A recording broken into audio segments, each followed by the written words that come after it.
अस्सलाम वालेकुम पाक व्हील्स, मेरा नाम है सुनील मंजर। पाक व्हील्स एक्सपर्ट रिव्यू सीरीज़ के एक और एपिसोड के साथ आपकी खिदमत में हाजिर हूँ। आज का जो रिव्यू है वो काफ़ी डिलेड है, उम्मीद करते हैं देर आए दुरुस्त आए साबित होगा। MG HS 1.5 turbo variant trophy edition जो है वो पाकिस्तान में लॉन्च किया गया था 2020 के एंड पे। और सलमान भाई क्या कर रहे हैं? यार गाड़ी बेचने का सोच रहा हूँ, लेकिन ना समझ नहीं आ रही कि ऐड कैसे लगाऊँ। यार 3 सिंपल से स्टेप्स हैं। सबसे पहले गाड़ी की पिक्चर्स पोस्ट करें, उसके बाद आपने टाइपिंग की ज़रूरत नहीं है, प्री डिफाइंड टेम्पलेट्स के अंदर से डिस्क्रिप्शन निकालें और उसके बाद रीजनेबल प्राइस लगाएं। तो बस पोस्ट एंड ऐड पे क्लिक करें और ये गई आपकी गाड़ी। सर बिक गई। जो ही ये गाड़ी पाकिस्तान में आई थी, इसको बहुत ज़्यादा जिसे कहते हैं एक ह्यूज रिस्पांस मिला लोगों की तरफ से। उसकी क्या रीज़न थी वो आपको आगे रिव्यू में बताते चलेंगे। अभी अगर हम गाड़ी की फ्रंट लुक की बात करें तो गाड़ी के अंदर जो गैलेक्सी ग्रिल है जो कि MG का सिग्नेचर है, इससे पहले हम ZS EV का रिव्यू कर चुके हैं, उसमें भी इसी तरह की ग्रिल थी। सब बस सिर्फ एक डिफरेंस था कि इसका जो लोगो है वो उतर के इसके अंदर चार्जिंग का डॉक मौजूद था। इसके अंदर सॉलिड लोगो है, काफ़ी बड़ा MG का लोगो है। इसके अलावा फ्रंट के अंदर अगर बम्पर में बात करें तो फ्रंट बम्पर के अंदर एक स्पोर्टी लुक के लिए डिफ्यूज़र जो है वो दिया गया है। उसके अलावा मैश ग्रिल के साथ आपको फॉग लैंप्स दिए गए हैं। गाड़ी की जो हेडलाइट्स हैं वो बहुत खूबसूरत हैं और इसके अंदर दो चीज़ें बड़ी काबिल ज़िक्र हैं। एक तो इसके अंदर DRL है जो कि बहुत खूबसूरत है, दूसरा ये ट्रू अडेप्टिव हेडलाइट्स हैं। आम पाकिस्तान की गाड़ी के भी हमने रिव्यू किए थे तो उसके अंदर मुझे याद है 200 में कॉर्नरिंग लाइट थी, तो इसमें सिर्फ कॉर्नरिंग लाइट नहीं बल्कि रियल अडेप्टिव लाइट्स है। रियल अडेप्टिव लाइट क्या करती हूँ मैं आपको बताते चलता हूँ। ये गाड़ी अगर अंधेरे में कहीं जा रही है और गाड़ी इतनी स्मार्ट है कि सेंस कर लेती है कि आपके पास अंधेरा है सड़क के ऊपर, तो ये ऑटोमेटिकली अपनी लाइट को तेज़ कर लेती है। और अगर सामने से कोई ऑब्जेक्ट आ रहा है जिसके अंदर रोशनी मौजूद है, गाड़ी आ रही है, सामने से ट्रैफिक आ रही है, तो ऑटोमेटिकली लाइट को आहिस्ता भी कर लेती है। तो ये स्मार्ट हेडलाइट है गाड़ी की। इसके अलावा इसके अंदर जो DRL के साथ अगर आप देखें, DRL जो है वो डुअल फंक्शन है, वो एक DRL भी है और वो इंडिकेटर भी है। इंडिकेटर भी नॉर्मल नहीं है, डायनामिक इसके अंदर LED इंडिकेटर्स मौजूद हैं जो कि भी हैं। इससे पहले ऑडी के अंदर भी ये टेक्नोलॉजी आती है, उसमें उसको मैट्रिक्स LED बोलते हैं या हमारे उर्फ़े आम में रनिंग LED भी बोलते हैं। तो जिस डायरेक्शन का आप इंडिकेटर ऑन करेंगे उस डायरेक्शन में रनिंग, अगर आप राइट साइड पे करें तो वो रनिंग LED राइट साइड पे जाती है, इसी तरह लेफ्ट साइड पे करेंगे तो लेफ्ट साइड पे वो रनिंग LED चलती है। सो ये ओवरऑल गाड़ी की जो फ्रंट लुक है उसको बहुत खूबसूरत बनाती है। इसके अलावा यहाँ पे गाड़ी के सेंटर में आपको एक गैजेट नज़र आ रहा होगा जो कि गाड़ी के अडेप्टिव क्रूज कंट्रोल के लिए जो है रेडार जिसको हमारे यहाँ पे कहते हैं वो लगा हुआ है। गाड़ी के सामने वाला कैमरा जो है वो अक्सर गाड़ियों के यहाँ पे ग्रिल में होता है, इसका फ्रंट कैमरा जो है वो विंड स्क्रीन के अंदर है। अगेन वो आपको रिव्यू में आगे चल के पता लगेगा कि क्यों। अगर हम गाड़ी की साइड प्रोफाइल की बात करें, पहली चीज़ आप नोटिस करेंगे वो गाड़ी के अलॉय व्हील्स हैं, 18 इंच के अलॉय व्हील्स हैं। इसमें हाइपर फिनिश जो है और उसके साथ पेंट का यूनिक कम्बिनेशन दिया गया है। और सबसे इंपॉर्टेंट चीज़ जो इस गाड़ी के अंदर टायर आ रहा है वो मिचेलिन का टायर है। इससे पहले हमने जितनी भी गाड़ियाँ रिव्यू की हैं उन सब के अंदर या तो कोरियन ओरिजिन के टायर थे या पाकिस्तानी ओरिजिन के टायर थे। मेरे ख्याल से अभी तक ये अपनी अगर कैटेगरी में देखा जाए तो सबसे बेस्ट टायर इस गाड़ी के अंदर मिचेलिन का प्रीमियम टायर जो दिया गया है। इसके अलावा साइड प्रोफाइल के अंदर आपको क्रोम लाइनिंग नज़र आएगी जो कि दरवाजे के नीचे भी चल रही है, विंडो के साथ भी क्रोम लाइनिंग चल रही है। और उसके अलावा रूफ रेल जो है वो भी गाड़ी के अंदर सिल्वर से कलर के दिए गए हैं जो गाड़ी की साइड प्रोफाइल को बड़ी एक स्लीक लुक देते हैं। इसके अलावा जो साइड व्यू मिरर है उनके अंदर टर्न सिग्नल LED मौजूद है, LED टर्न सिग्नल मौजूद है। साथ साथ दोनों साइडों पे कैमरास भी हैं, बिकॉज इस गाड़ी के अंदर 360 कैमरा व्यू आता है, तो इसके अंदर 4 कैमरे हैं, 2 साइड व्यू मिरर्स में, एक फ्रंट पे और एक बैक में। बैक साइड पे अगर आ जाए तो सबसे पहले पाकिस्तान में किसी भी गाड़ी की कामयाबी की ज़मानत शार्क फिन एंटीना जो है वो भी इस गाड़ी में मौजूद है।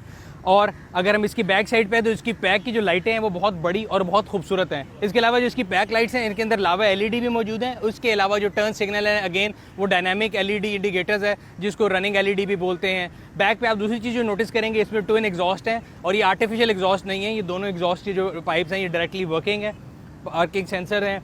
फिर आपको रिफ्लेक्टर जो है उसके साथ नीचे आप देखेंगे तो आपको डिफ्यूज़र बम्पर मिलेगा जो ओवरऑल गाड़ी को पीछे बड़ी एक स्पोर्टी लुक देता है। बूट स्पेस की अगर बात करें तो वैसे तो तमाम क्रॉसओवर कैटेगरी की जितनी भी गाड़ी हैं उनके अंदर बूट स्पेस का कोई खास इशू नहीं होता, लेकिन हमने कहा चले मौका है और उसमें पार्क व्हील्स भी है तो वो अदा कर लेते हैं।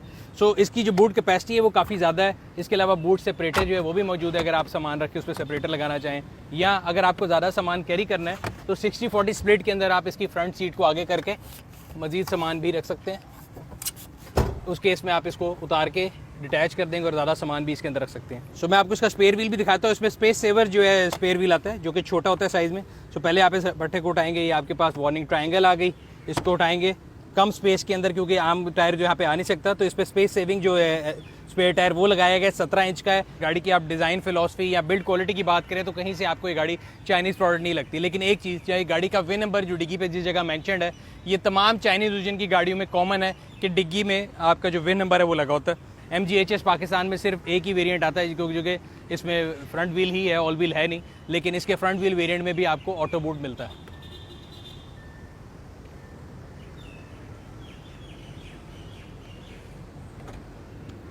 पिछली सीट पे जहाँ तक एंट्री और एग्जिट का सवाल है तो बहुत इजी एग्जिट एंट्री है, कंसिडरेबल लेग स्पेस और हेड स्पेस मौजूद है। ये गाड़ी की सीट फुल पीछे की हुई, मैंने इससे ज़्यादा पीछे हो नहीं सकती और फिर भी मैं बैठा हूँ और मेरे पास काफ़ी ज़्यादा जगह है। अगर रज़ा साहब और फरहान साहब या 6 फुट वाले अदर जो अफराद हैं वो भी बैठना चाहें तो बड़े आराम से बैठ सकते हैं। सिमिलरली हेड रूम भी बहुत ज़्यादा है तो गाड़ी की एंट्री एग्जिट में कोई प्रॉब्लम नहीं। एक और चीज़ जो आप गाड़ी में बैठ के फील करते हैं, एक पूरी गाड़ी के इंटीरियर में एक बड़ी प्रीमियम फील आती है, प्रीमियम लुक आती है। MG ने बेसिकली पाकिस्तान में जो गाड़ी मुतरारिफ कराई है इसमें 3 किस्म के इंटीरियर कलर्स हैं, रेड इंटीरियर, बेज इंटीरियर और इसको ब्लैक बोला जाता है। अब लोगों को यहाँ पे ज़्यादातर रेड और बेज पसंद आता है, मुझे ब्लैक ज़्यादा इसलिए पसंद है बिकॉज इसमें रेड रंग की एक स्टिचिंग है जो कि आपको पूरी गाड़ी में नज़र आ रही होगी और इसकी छत सफ़ेद है, जबकि बेज इंटीरियर और लाल इंटीरियर वाली गाड़ियों की जो छत है वो काले रंग की है। इसके अलावा जो इसका आर्मरेस्ट है उसके ऊपर अगर आप देखें तो SS का मटीरियल इसका इस्तेमाल किया गया है। यहाँ पे आपको कप होल्डर मिल गए, आपने सामान वगैरह रखना है और यहाँ पूरे में आपको एक रेड स्टिचिंग मिल रही है जो कि बहुत अच्छी चीज़ है, मेरे ख्याल से एक बड़ी प्रीमियम लुक देती है। इसी तरह ये सिल्वर जो है आपको अगली सीट का जो यहाँ से बैक पे नज़र आ रहा है उसके अंदर भी ये सिल्वर का इस्तेमाल किया गया है, दरवाज़ों के अंदर और पूरी डिज़ाइन फिलॉसफी के अंदर इस रेड जो स्टिचिंग है उसका, लेदर का और इस सिल्वर कलर का जो कम्बिनेशन है ये गाड़ी को पूरी एक प्रीमियम लुक देता है। इसके अलावा गाड़ी के अंदर पीछे तमाम जिसे कहते हैं ना सेफ्टी ऑप्शन जो है बहुत ज़्यादा हैं, मतलब चाइल्ड आइसोफेक्स सीट बेल्ट से एंकर से लेके सीट बेल्ट, इनफैक्ट इसकी जो रेयर सीट बेल्ट है उसकी भी वार्निंग आगे आपको जो इन्फॉर्मेशन क्लस्टर है उसमें मिलती है। ओवरऑल अगर सीटिंग कैपेसिटी की बात की जाए तो यहाँ पे 3 एडल्ट्स बैठ सकते हैं बिकॉज इसका जो फ्लोर बेड है वो तकरीबन फ्लैट है और अगर बहुत बड़ा जर्नी नहीं है तो 5 लोग बड़े आराम से बैठ सकते हैं, वरना शहर में तो 5 लोग बहुत आराम से बैठ सकते हैं गाड़ी के अंदर, 3 पीछे और 2 आगे। इसके अलावा AC के जो वेंट्स हैं वो यहाँ पे आपको सेंट्रल कंसोल में मिल जाते हैं रेयर पैसेंजर के लिए और नीचे 2 चार्जिंग डॉक भी मौजूद हैं। अगर आपने अपने मोबाइल फ़ोन चार्ज करने हो तो 2 USB connectivity with high charging capacity जो है वो अवेलेबल है। अब आगे चलते हैं और आगे से आपको गाड़ी दिखाते हैं और बताते हैं कि क्या वजह थी कि लोग इस गाड़ी के पीछे इतना पागल या दीवाने हैं। तो गाड़ी के अंदर स्मार्ट एंट्री मौजूद है, तो आपकी चाबी अगर आपकी जेब में आप इस बटन को दबाएंगे तो गाड़ी खुद ही अनलॉक हो जाएगी। फ्रंट सीट में भी एंट्री और एग्जिट बहुत ईजी है, कंसिडरेबल हेड रूम भी मौजूद है, लेग रूम बहुत ज़्यादा है क्योंकि मैंने पहले आपको बताया था कि मैंने सीट फुल पीछे की हुई है। अब हम चलते हैं इस गाड़ी की जो पहली फील आती है आपको बैठते साथ ही, मैंने इसने आपको बताया कि इसका जो इंटीरियर है उसकी जो एक लुक है और फील है वो बहुत हाई एंड गाड़ियों की जो फील वो देता है। खासतौर पर जो लेदर का इस्तेमाल किया गया, सॉफ्ट लेदर आपको डिफरेंट जगहों पे मिलेगा, जहाँ पे आपकी बॉडी टच करती है, आपके पाँव हाथ, वहाँ पे सॉफ्ट लेदर का इस्तेमाल किया गया जो कि गाड़ी को एक प्रीमियम लुक दे रहा है। जैसे मैंने आपको बैक पे बताया था कि रेड स्टिचिंग जो है थ्रू आउट गाड़ी में जा रही है। फिर स्टीयरिंग व्हील के ऊपर परफोरेटेड लेदर यूज़ किया गया, इसी तरह डैशबोर्ड के ऊपर भी यूज़ किया गया परफोरेटेड लेदर, तो जिससे पूरी गाड़ी को एक प्रीमियम लुक मिलती है। स्टीयरिंग व्हील की जो शेप है वो नॉन कन्वेंशनल है, उसका जो डिज़ाइन है वो बहुत खूबसूरत है। एंड अगेन अगर हम पूरे डैशबोर्ड की गाड़ी की फील की बात करें, से मैंने आपको पीछे बताया था कि गाड़ी के अंदर एक सिल्वर कलर SS कलर का इस्तेमाल, SS शीट टाइप जो है फिनिश उसका इस्तेमाल किया गया, साथ पियानो ब्लैक एंड अगेन ये लॉक्स के ऊपर भी सिल्वर कलर जो है ये थ्रू आउट गाड़ी की डिज़ाइन फिलॉसफी के अंदर कॉमन है। और ओवरऑल गाड़ी की अगर हम इंटीरियर की बात करें और अगर हमने वन वर्ड जो है उसमें डिस्क्राइब करना हो तो इट विल बी क्वालिटी। सो गाड़ी के अंदर पुश स्टार्ट मौजूद है, आपने इसको स्टार्ट किया, जब आप इसको स्टार्ट करेंगे तो इसकी स्क्रीन जो है वो अब आपको इतनी ज़्यादा इन्फॉर्मेशन देगी कि एक आम आदमी जो है वो उस इन्फॉर्मेशन से फ्लड भी हो सकता है। सो लेन डिपार्चर सिस्टम ऑफ मैंने ऑफ किया हुआ है बिकॉज मुझे ओवर स्मार्ट गाड़ियाँ पसंद नहीं है, मैं गाड़ी को अपनी मर्जी से चलाना चाहता हूँ। तो ये तमाम फंक्शन जो है जो मैंने ऑफ किए, मेरे रियर असिस्ट सिस्टम ये भी ऑफ है, ब्लाइंड स्पॉट भी ऑफ किया हुआ है, ये आपको सारी उनकी एक लिस्ट देगा। और ये मैं बता रहा हूँ कि ओवर स्मार्ट क्यों है, लेन असिस्ट जो है वो भी अभी फिलहाल ऑफ है, वो भी आपको बता रहा है और वो आपको इसलिए बता रहा है, डोर ओपन वार्निंग सिस्टम भी ऑफ है। सो आपको ये चीज़ें बता रहा है गाड़ी में बैठते हुए कि ये सिस्टम ऑफ है, तो आप जब गाड़ी चला रहे हो, रियर जो है क्रॉस ट्रैफिक अलर्ट वो भी मैंने ऑफ किया हुआ है। इसी तरह अब गाड़ी नॉर्मल एक्टिव मोड में आ गई। सो अभी इतनी स्टार्ट होने के बाद इसने पूरी एक लिस्ट दी है कि कौन कौन से फंक्शन ऑफ हैं।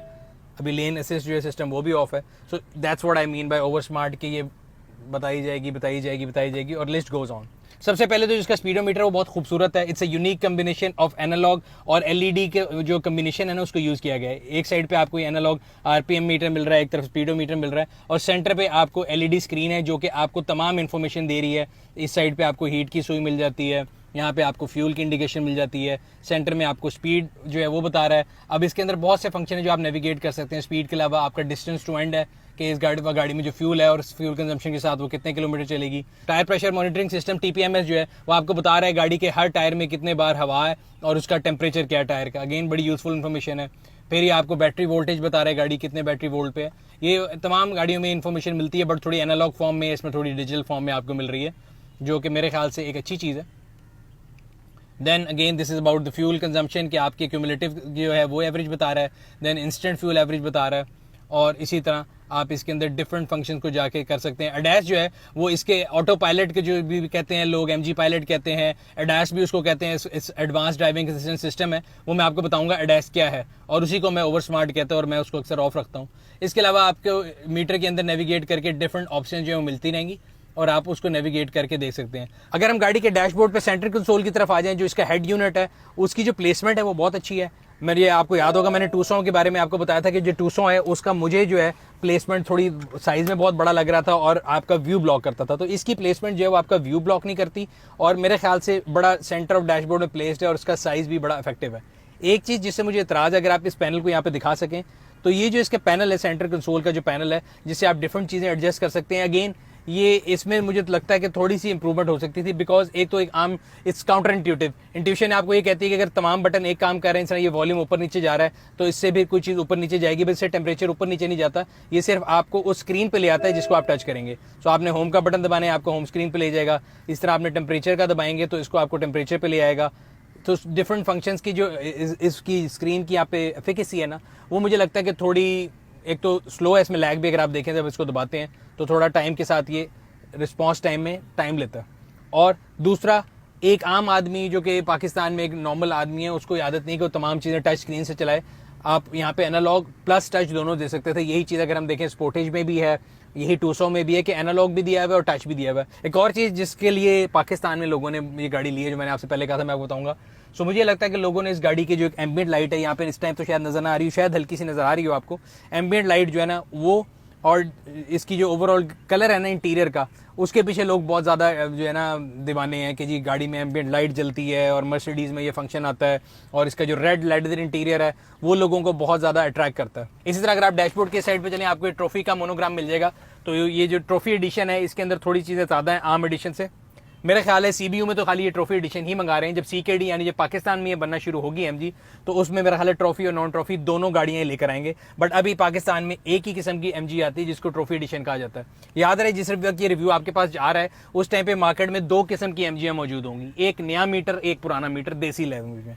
नया पुराना मीटर मतलब ये कि ये जो मीटर है जिसमें एनालॉग प्लस एलईडी है, इसको पुराना मीटर कहा जाता है। नया मीटर जो है वो आपको स्क्रीन पे नजर आ रहा होगा, उसमें एंड टू एंड जो है वो आपके एलईडी पे इंफॉर्मेशन है, और एनालॉग के बजाय वो जो आपकी स्पीड और आपका आरपीएम है वो भी डिजिटल फॉर्मेट में मौजूद है। अब हम चलते हैं गाड़ी की, अगर हम फंक्शंस की बात करें तो गाड़ी, मैंने आपको बताया था गाड़ी ओवर स्मार्ट क्यों है। गाड़ी में इसके अंदर एमजी पायलट का फंक्शन है जिसको एडैस भी कहा जाता है, एडवांस ड्राइविंग असिस्टेंट सिस्टम।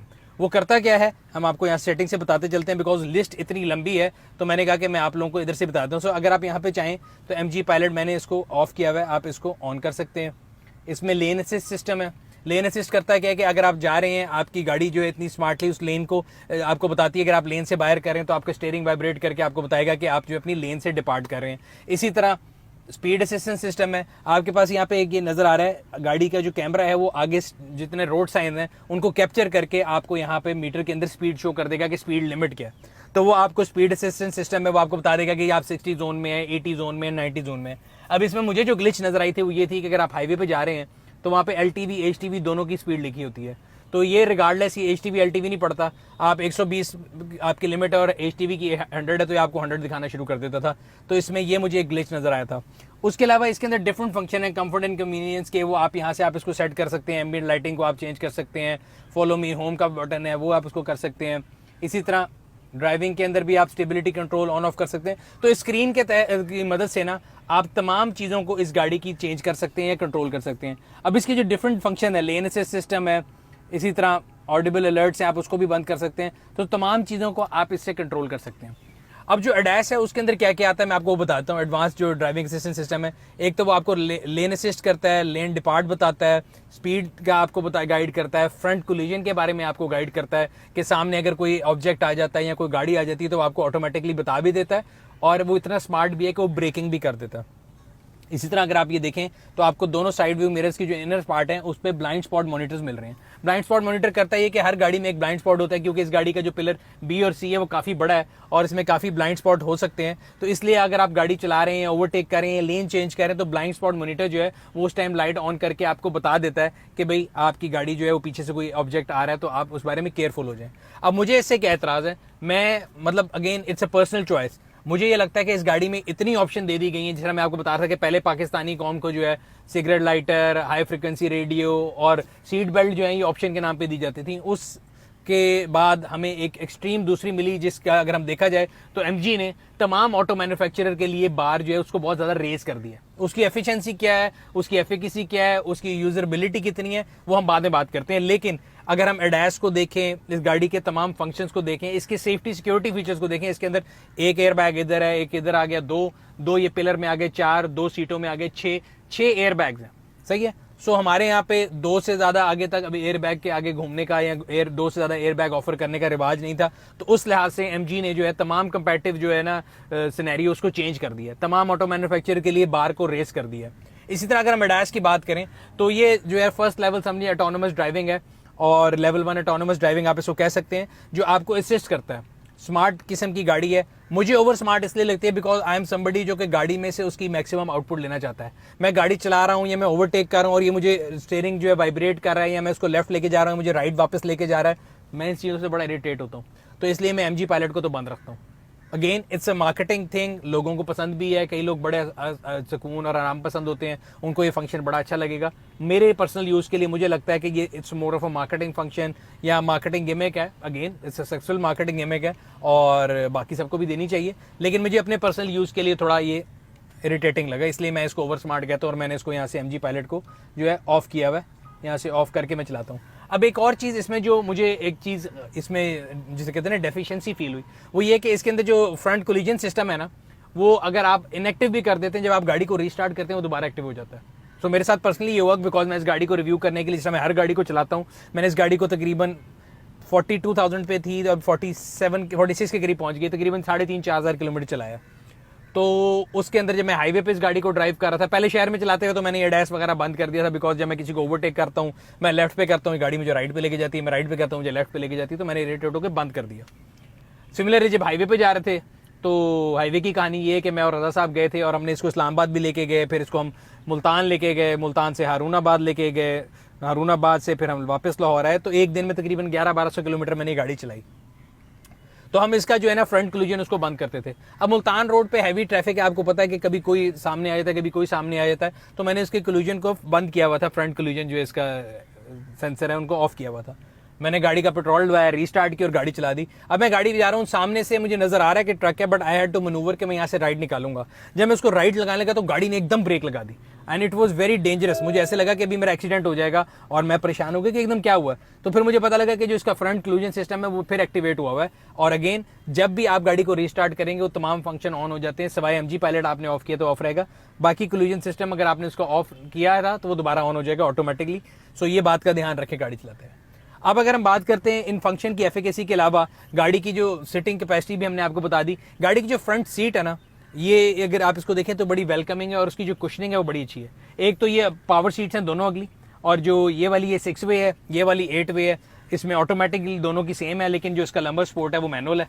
सो ड्राइविंग स्पीड में सीट में एडिशनल जो है आपको लंबर स्पोर्ट भी मिल जाती है। प्लस इसकी कुशनिंग ऐसी और इसकी जो ड्राइविंग सीट की जो है ना शेप ऐसी, इस तरह आप रेसिंग सीट्स देखते हैं ज़्यादातर ये उस तरह की, या बकेट सीट जो होती हैं उससे मिलती जुलती इसकी फॉर्मेशन है, बट येट बकेट सीट में इतना ज़्यादा फोम नहीं होता जितना फोम इसमें लगाया गया है, और ये बड़ी वेलकमिंग है। आप इसमें बैठते हैं तो आपको बड़ी अच्छी फील आती है। उसके अलावा यहाँ पे इसके साथ आप देख सकते हैं कि लेदर और लेदराइट या लेदर जो भी है उसके साथ स्वेट का इस्तेमाल किया गया, जो गाड़ी को अगेन एक प्रीमियम लुक देता है। और इस गाड़ी की जो ड्राइविंग सीट है उसका कंफर्ट इतना ज़्यादा है कि मैं आपको बड़ा क्लियरली बता सकता हूँ कि एक लोगों का एक आइडिया होता है कि जी हमने हाईवे पे गाड़ी चलाई, हमारे कंधों में दर्द हुआ या गाड़ी हमें थकाती है कि नहीं थकाती। एक पैरामीटर है हमारे यहाँ पे देसी किस्म का एक बना हुआ है गाड़ी के लिए। तो इस गाड़ी को मैंने एक दिन में 1100 किलोमीटर से ज़्यादा चलाया, सिंगल ड्रिवन। मैं चला रहा था, रजा साथ बैठा था, और मैं जब वापस पहुंचा अपने घर तो मुझे था कि यार मैं 1100 किलोमीटर चला के आया हूँ, 1100 साइकोलॉजिकली मैं थका हुआ हूँगा, लेकिन अगले दिन जब मैं उठा तो मैं बड़ा फ्रेश था। सो विच मीन्स कि इस गाड़ी की जो सिटिंग पॉस्चर है आपका, या गाड़ी की जो कंफर्ट है वो आपको बिल्कुल नहीं थकाता।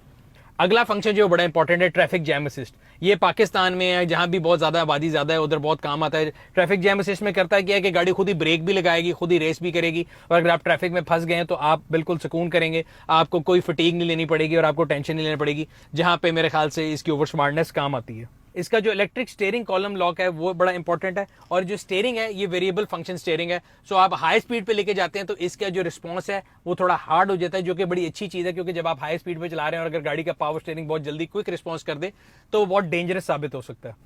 इसके अलावा इसमें ऑटो होल्ड का फंक्शन है। अगर आप गियर के पीछे देखें, ऑटो होल्ड का ब्रेक का फंक्शन है कि अगर आप सिग्नल पे खड़े हैं तो आप इसको हर दफ़ा आप जो है ना हैंड ब्रेक को ना लगाएं और ऑटो होल्ड उसको खुद ही होल्ड कर लेगी, आपको ब्रेक को दबानी नहीं पड़ेगी। जब ऑटोमेटिकली आप गाड़ी को रेस देंगे तो गाड़ी चल पड़ेगी।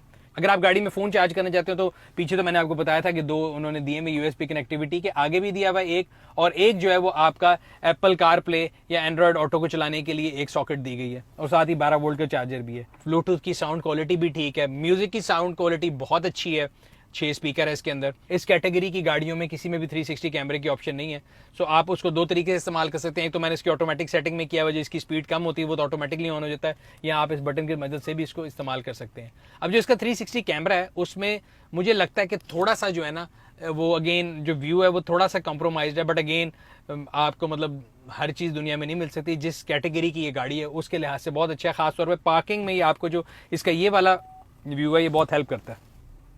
सो आप गाड़ी को रिवर्स कर रहे हैं और आपको पता है कि ऑब्जेक्ट है यहाँ पे, तो ये आपको एग्जैक्टली बता रहा है। यहाँ पे आपको थोड़ी कंफ्यूजन हो सकती है कि इमरान साहब नीचे ना आ जाए, लेकिन इधर से आपको एग्जैक्ट सही बताएगा।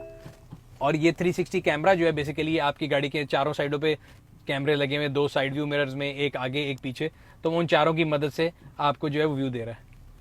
इसके अंदर आप इसको 2D और 3D जो व्यू है ये भी ले सकते हैं। इसके अंदर थोड़ा सा ग्लिच मौजूद है, वैसे अगर आप इसको देखें तो ये गाड़ी का साइज बहुत छोटा बताता है एज अपोज टू अदर गाड़ियों के, बट अगेन ये मैं बता रहा हूँ कि ये तो एक विश लिस्ट है जो कि इंसान की कभी भी खत्म नहीं होती। इस लेवल की गाड़ी है, जिस प्राइस ब्रैकेट के अंदर ये गाड़ी आ रही है उसमें भी अगेन ये ऑप्शन एक 1 अप है। सो अब गाड़ी की ड्राइविंग के तरफ चलते हैं। जहां तक गाड़ी के इंजन का सवाल है, गाड़ी में 1500 सीसी इंजन है और इसमें 7 speed DCT dual clutch transmission जो है वो है। DCT ट्रांसमिशन के बारे में मैं पढ़ रहा था कि काफी लोगों को परेशानियां थी कि ये गाड़ी का गियर खराब हो जाता है। DCT बेसिकली होता है कि डुअल क्लच होता है और उसमें इवन और ऑड नंबर के लिए जो है ना वो आपकी गाड़ी के अंदर 2 क्लच होते हैं, और आपकी गाड़ी बेसिकली समझे कि हर टाइम पे जो है ना वो रेडी होती है टू चेंज योर गियर, और आप जब गियर चेंज करते हैं तो बड़ी क्विकली और इंस्टेंटली चेंज होता है और आपको लैग कोई फील नहीं होता।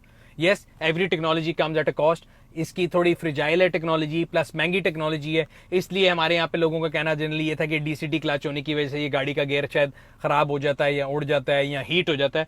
मैं आपको बताऊं कि मैंने इस गाड़ी के जब रिव्यू किया तो मैंने बड़ा ऑब्जेक्टिवली इस गाड़ी को हर तरह से इसकी लिमिट्स को टेस्ट किया। मैंने इसको कच्चे में भी उतारा, मैं इसको गाँव पे भी लेके गया, मैं GT रोड पे भी लेके गया और मैं मोटर पे भी लेके गया। मैंने इसको पैडल शिफ्टर्स को भी इस्तेमाल किया, ऑटोमेटिकली ट्रांसमिशन को भी यूज किया कि भाई गाड़ी को मैं अपनी मैक्सिमम जो है ना लिमिट पे टेस्ट करूं। सो मैं बड़ी ऑब्जेक्टिवली आपको बता रहा हूं, और मैंने उस गाड़ी के जो क्लच को मतलब जितना मैं इसको टफ टाइम दे सकता था इसके गियर को दिया, लेकिन मैंने जो 3-4 हज़ार किलोमीटर गाड़ी चलाई है उससे मुझे क्लच ने इशू नहीं दिया, ना ही गियर को गर्म होने की कोई शिकायत आई। इसका मतलब मैं ये नहीं कह रहा कि लोगों ने जिन्होंने शिकायत की वो गलत की, लेकिन मैं आपसे अपना एक्सपीरियंस शेयर कर रहा हूँ, और जो जो चीज़ों में मुझे परेशानी का सामना हुआ या जो मुझे लगा इसके नेगेटिव है मैं आपको साथ साथ बताता जा रहा हूँ।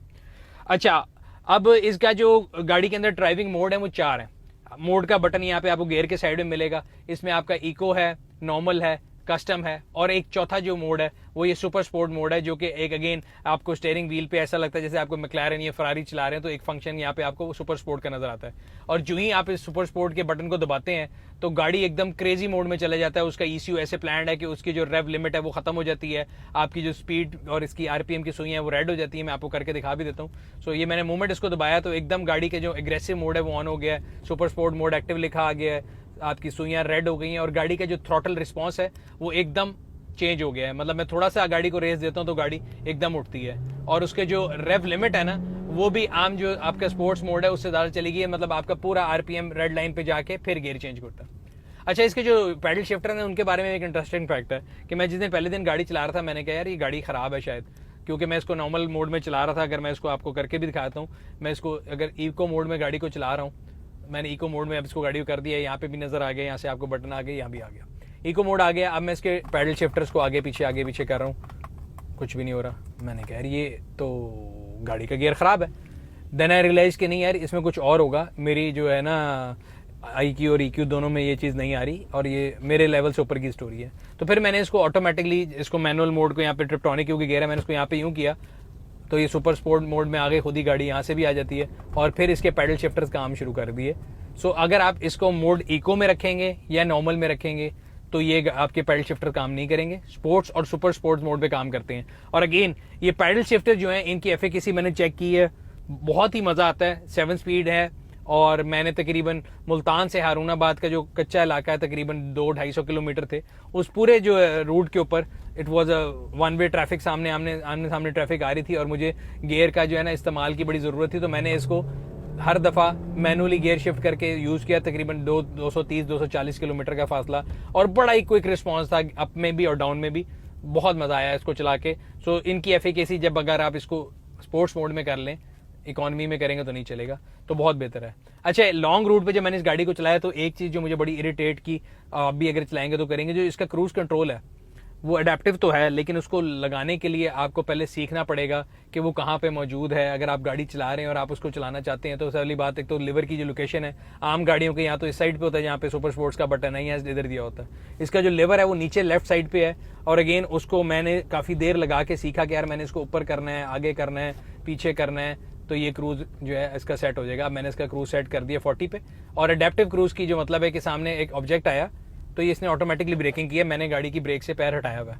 जब ऑब्जेक्ट हट जाएगा तो उसको सेंस करके खुद ही वापस अपनी स्पीड को बढ़ा लेगा। अभी ये 20 पे इसने सामने ऑब्जेक्ट जो है डिटेक्ट किया हुआ है। तो ये इसको जो लगाना था ना, अब मैं इसके देखें पीछे क्रूज की स्पीड बढ़ाई जा रहा हूँ, लेकिन क्योंकि उसने अडेप्टिव क्रूज कंट्रोल ऑन है तो उसने डिटेक्ट किया कि आगे कोई ऑब्स्टेकल है या कोई ऑब्जेक्ट है या कोई गाड़ी, तो वो ऑटोमेटिकली उसने ब्रेकिंग की हुई है। सो एक तो ये हो गया, उसके एक तो इसकी लोकेशन जो है, वरना अगर आप इसको अडेप्टिव क्रूज को चलाएं तो एफिशिएंटली काम करता है।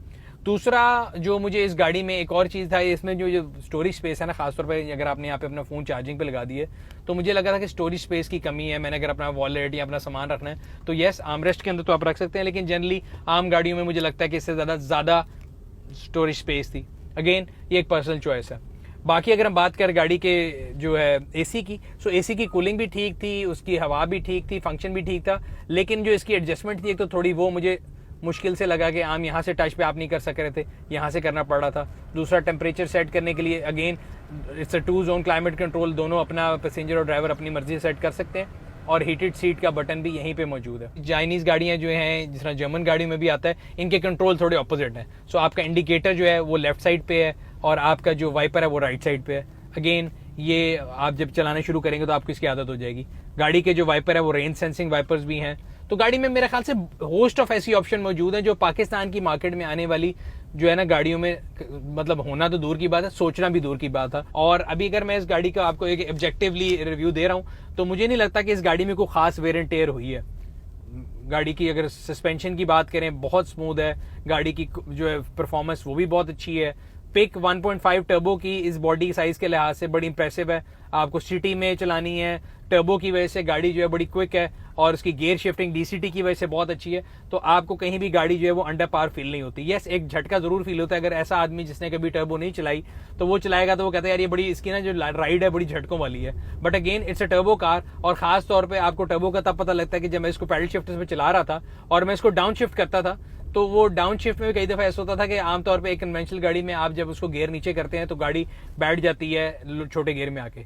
वो इसका टर्बो स्पूल करता था और वो एकदम स्पीड और तेज कर ली थी, तो मुझे भी उसको थोड़ा अपने आप को एडजस्ट करना पड़ा उसके साथ। बाकी एक और इम्पॉर्टेंट चीज़ जो कि मेरे ख्याल से सबसे इंपॉर्टेंट है हमारे मुल्क में, और लोगों का एक सवाल होता है कि यार ये इसकी फ्यूल एवरेज क्या है। अब फ्यूल एवरेज के बारे में कंपनी का क्लेम जो है वो सामने शीशे में मुझे लिखा नजर आ रहा है, and if I am not wrong तो वो ये कहते हैं कि जी कंजम्पशन लीटर पर 100 किलोमीटर में दे रहे हैं। तो इसकी अगर आप कन्वर्जन करें तो जो इन्होंने बताया हुआ है उसके मुताबिक ये गाड़ी शहर के अंदर 10+ करती है और हाईवे पे 13 करती है। अच्छा, इसमें जो मेरी फाइंडिंग है वो इससे बड़ी डिफरेंट है। तो मैं जिस तरह की मैं ड्राइव करता हूँ, इसको आप बदतमीज ड्राइविंग कह सकते हैं कि मैं ज़रा हैवी फूड से गाड़ी चलाता हूँ, मैं ज़रा गाड़ी की मैक्सिमम आउटपुट लेता हूँ जिस तरह मैं भी चला रहा हूँ। सो मेरी ड्राइविंग के अंदर इस गाड़ी ने जो एवरेज दिया है मुझे शहर के अंदर, दैट इज़ 6.5 to 6.8। बड़ी मुश्किल से मैं 7 को अप्रोच कर सकूँ अपनी ड्राइविंग में। लेकिन अगर मेरे वाले साहब चलाते हैं या कोई नॉर्मल बंदा जिसको गाड़ी तरह दबाने का शौक नहीं है तो गाड़ी की एवरेज तकरीबन 7.5 से 8 के करीब शहर में आती है। और हाईवे पे जो है मैं अपनी ड्राइविंग में इस गाड़ी की जो एवरेज मैक्सिमम ले सका हूँ वो 9 किलोमीटर्स पर लीटर है, और अगर वही अगेन आप प्यार से चलाएंगे, अगर आप 120 पे क्रूज लगा लेंगे तो ये आपको 10 की एवरेज देती है हाईवे के ऊपर। अच्छा, अब ये फ्यूल एवरेज जो है ना, ये मेरे ख्याल से इस गाड़ी का एक नेगेटिव पॉइंट है, जहाँ पे मैंने आपको इतने पॉजिटिव पॉइंट बताए हैं इस गाड़ी के कि भाई इसमें मैक्सिमम ऑप्शंस का मीना बाजार है, ऐसी ऑप्शन है जो हमारे यहाँ पे लोगों ने कभी सोची नहीं थी, and which is good again. But one thing जिसके अंदर ये मार खाती है वो इसकी फ्यूल एवरेज है। अगर आप फ्यूल कैप खोलेंगे ना तो उसके ऊपर 95 रॉन लिखा हुआ है। अब पाकिस्तान में यूरो 5 फ्यूल आने के बाद से जरूरी नहीं कि आपका जो रॉन लेवल है वो सिर्फ हाई ऑक्टेन में 95 हो। तो अगर आप किसी अच्छे पंप से डलवा रहे हैं तो आप उसका रॉन लेवल चेक कर सकते हैं, टेस्टर्स भी मिलते हैं, तो आप वो भी डाल सकते हैं। मैंने तकरीबन 3,500-4 हज़ार किलोमीटर गाड़ी चला चुका हूँ अब तक, मैंने इसमें कोई हाई ऑक्टेन नहीं डाला और मुझे इस गाड़ी ने कोई नॉक नहीं किया। मैंने हारूनाबाद से लेके हर ऐसे इलाके के ऐसे पंप से भी डाला है, मतलब एक दो ऐसे भी पंप थे जिनके ऊपर कोई ब्रांड भी नहीं लिखा था कि किस ब्रांड का पंप है, लेकिन मुझे अभी तक गाड़ी ने कोई भी नॉक का प्रॉब्लम दिया। और याद रहे ये गाड़ी को लो माइलेज गाड़ी नहीं, ये तकरीबन 45,000 किलोमीटर चली हुई है। सो एक तो ये हो गया। अब हम बात कर लेते हैं गाड़ी की ब्रेक्स की। अच्छा, गाड़ी की पिक तो बहुत अच्छी है और गाड़ी ओवर स्मार्ट होने की वजह से खुद ब्रेकें भी लगा लेती है, लेकिन गाड़ी की जो ब्रेक की एफिशिएंसी है ना, मैं उससे खुश नहीं हूँ।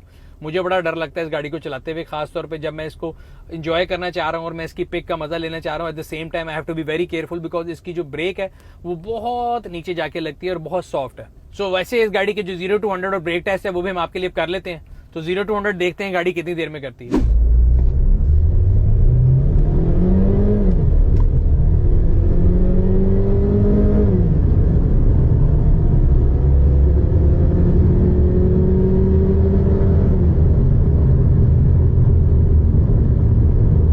जिस तरह गाड़ी का 0 to 100 जो है एक स्टैंडर्ड है दुनिया में कि लोग देखते हैं कि गाड़ी 0 to 100 कितने परफॉर्म करी, और आपने देखा है गाड़ी ने 0 to 100 इतने टाइम में किया है। इसी तरह एक और टेस्ट बड़ा जरूरी है कि 100 से वो गाड़ी 0 पे कितनी जल्दी आती है, तो गाड़ी की सेफ्टी उसके पैसेंजर्स की कैसी है, तो वो भी हम आपको करके दिखाते हैं कि इसका ब्रेक टेस्ट कैसा है। अभी हम इस टाइम पे फिर रहे हैं, हमारे इर्द गिर्द शायद कैमरा आपको दिखा सके, मोटरसाइकिल, रिक्शा, गाड़ियां सब गुजर रही हैं, लेकिन आपको मेरी आवाज क्लियरली आ रही है और इसमें कोई आउटसाइड की जो है ना शोर, कोई आवाज नहीं आ रही। सो ये आपका स्ट्रेस लेवल या टेंशन लेवल जो है ना वो नीचे रखता है और गाड़ी का जो ड्राइविंग प्लेयर है ना उस वजह से आपका मजीद बेहतर हो जाता है। जहाँ पे गाड़ी के अंदर ऑप्शंस का मीना बाजार लगा हुआ था वो इतनी ज्यादा ऑप्शन थी कि मैं रिव्यू में बताते बताते ये चीजें भूल गया। जो पाकिस्तान में अगेन जिस तरह शार्क फिन एंटीना गाड़ी की कामयाबी की जमाने, तो उस तरह एक और ऑप्शन है जो आजकल गाड़ियों में बहुत जरूरी समझी जाती है, जो कि पैनोरामिक सनरूफ है। इसका जो पैनोरामिक सनरूफ का साइज है वो भी काफी बड़ा है और अगेन अगर कैटेगरी वाइज देखा जाए तो ये अपने कंपैरेटर्स के साथ बिल्कुल एट पार है। अगर हम देखें किया स्पोर्टेज के अंदर भी आता है, टूसॉ के अंदर भी आता है। इस गाड़ी को अगर हम देखें तो प्रोडॉन X70, MG, टूसॉ एंड स्पोर्टेज, ये 4 डायरेक्ट कंपैरेटर्स बनते हैं। और अगेन हमने आपके लिए तमाम गाड़ियों का जो है रिव्यू कर दिया है, उनकी फ्यूल एवरेजेस भी आपको बता दी हैं। एक पर्सनल डिसीजन है। एक और इंपॉर्टेंट चीज जो है वो गाड़ी का जो डीलरशिप नेटवर्क कैसा है और उसके पार्ट्स की अवेलेबिलिटी और प्राइसिंग कैसी है। सो अगर आप कंपेयर करेंगे अपनी कैटेगरी में, तो मुझे ये लगता है कि अभी इनका डीलरशिप नेटवर्क उस लेवल पे नहीं पहुंचा जिस लेवल के ऊपर आपके पास स्पोर्टेज का या टूसॉ का नेटवर्क है। सो नंबर 1 की अगर बात करें तो नेटवर्क की अगर मैं बात करूँ, डीलरशिप नेटवर्क मेरे ख्याल है सबसे ऊपर किया आएगा, देन होंडा आएगा और फिर ये आएगा एंड देन प्रोडॉन X70 आएगा, क्योंकि उनके तो अभी डीलरशिप जो है बहुत कम है। इसकी भी अगर डीलरशिप की अगर हम बात करें तो लाहौर, फैसलाबाद, कराची में तो डीलरशिप बन चुकी हैं, पेशावर में अंडर कंस्ट्रक्शन है, सियालकोट में है, तो इस तरह तकरीबन 5 शहरों में इनकी प्रेजेंस मौजूद है। लेकिन अभी भी वो उस लेवल पे इनका नेटवर्क मौजूद नहीं है जिस लेवल पे कंपैरेटिव मार्केट में अंदर नेटवर्क मौजूद है। लेकिन लॉन्ग टर्म में रीसेल मार्केट में या सेकंड हैंड मार्केट में गाड़ी की वायबिलिटी जो है ना, एक तो उसकी डीलरशिप नेटवर्क पे करेगी, दूसरे इसकी पार्ट्स की अवेलेबिलिटी और प्राइसेस। सो मैंने पार्ट्स की प्राइसेस भी ली हैं। इनकी जो एक हेडलाइट है वो तकरीबन 1,40,000 रुपए की है। अगर आप इसी तरह आपको स्क्रीन पे मैं दिखा दूंगा, मुझे ज़बानी याद शायद ना रहे, तो रेयर लाइट की जो है प्राइसेस वो भी काफ़ी ज़्यादा हैं। पार्ट्स की प्राइसेस में मैंने बल्कि आपको डिगी में वाकया सुना रहा था कि मैंने गाड़ी का स्पेयर व्हील, तो मैंने जब ये गाड़ी चलाई थी जिस दिन, तो मैंने एक पत्थर पड़ा हुआ था अंधेरे में छांगा मांगा के रास्ते में, रजा साहब मुझे ले गए थे कहीं गूगल से शॉर्टकट लगाते हुए, और रात को सुनसान सड़क के ऊपर, और सड़क थी नहीं, वहाँ पे पत्थर ही पत्थर थे, तो इसका पहिया जो है वो वहाँ पे एक पत्थर लगा उसको और पहिया फट गया, left front tyre, and then we had to put the stepney on. तो जब हमने स्टपनी लगाई तो 2-3 चीजें एक तो रिवील हुई। एक तो स्पेस सेविंग स्टपनी थी, दूसरा गाड़ी के जो नट्स हैं उनके ऊपर लग कवर्स लगे हुए थे, जो कि बड़ी एक अच्छी सरप्राइजिंग बात थी। अगेन ऑडी या आपकी जर्मन गाड़ियों में होता है तो आप लग नट को निकाल के फिर नॉर्मल नट खोलते हैं, वो था। तीसरी चीज, गाड़ी का जो आपको शायद स्क्रीन पे नजर आ रहा होगा, जो इसका एक टायर है ना, उसकी प्राइस 86,000, 86,000 रुपए। तो मुझे लगता है कि ये जो पार्ट्स की प्राइस है ये थोड़ा हायर साइड पे है। और अवेलेबिलिटी भी जो है वो इतना ईजी नहीं है। खासतौर पे जो फास्ट रनिंग पार्ट्स हैं वो तो शायद आपको मिल जाएं, लेकिन जो फास्ट रनिंग पार्ट्स नहीं हैं उसके लिए डीलरशिप से भी आपको तकरीबन 10 से 15 दिन का टाइम वो कहते हैं, और कई पार्ट्स की सूरत में आपको ज्यादा टाइम भी लग सकता है। तो ये था आज का रिव्यू। अगर आप भी यूज MG खरीदना चाह रहे हैं तो पार्क व्हील्स के ऊपर जाएं, तकरीबन 1000 से ज्यादा गाड़ियां पार्क व्हील्स के ऊपर लिस्टेड हैं। अपनी मर्जी की गाड़ी सिलेक्ट करें। याद रहे, गाड़ी खरीदने से पहले पार्क व्हील इंस्पेक्शन सर्विस जरूर कॉल करें, जो कि आपके 200+ पॉइंट के ऊपर गाड़ी की कंप्लीट इंस्पेक्शन रिपोर्ट फराहम करती है, जिसमें पेंट, सस्पेंशन, बॉडी, टायर, एक एक चीज शामिल है। और आपको घर बैठे हुए डिजिटल फॉर्मेट में जो एक पूरी रिपोर्ट मिलती है और आप एक इन्फॉर्म्ड डिसीजन लेते हैं। कमेंट सेक्शन में अपनी आराज़ से जरूर आगाह करते रहा कीजिए। अगर अभी तक आपने हमारे YouTube चैनल को सब्सक्राइब नहीं किया, सब्सक्राइब कीजिए ताकि आपको हर आने वाली वीडियो के बारे में नोटिफिकेशन मिलता रहे, और बेल आइकन को भी जरूर दबा दीजिएगा। आपसे अगले रिव्यू में फिर मुलाकात होगी, तब तक अपना और अपने गिरदोनवा के लोगों का ख्याल रखिएगा। शुक्रिया।